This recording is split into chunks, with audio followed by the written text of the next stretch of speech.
The approval flow in the social planner excluded clients and stakeholders without access to your CRM, which could be cumbersome. This update removes the need for logins entirely.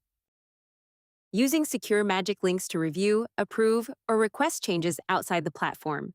Let's check this improvement out. Generate a secure password-protected link for your posts that doesn't require login and expires after 30 days, keeping approvals safe and controlled. This format allows you to use bulk actions for approving or rejecting all posts at once and leveraging the rich post preview for better decisions. Track and control every approval link from a new Manage Links section where you can view the link status, regenerate or revoke access, and extend validity. Let's learn how to generate and send a password access link for quick and easy approvals.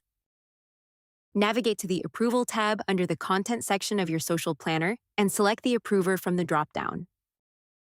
Once selected, click Generate Shareable Link.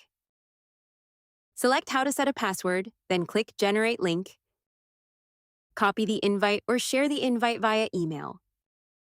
This makes it easier than ever to collaborate with customers and stakeholders in the creative process. No more screenshots, emails, or back and forth.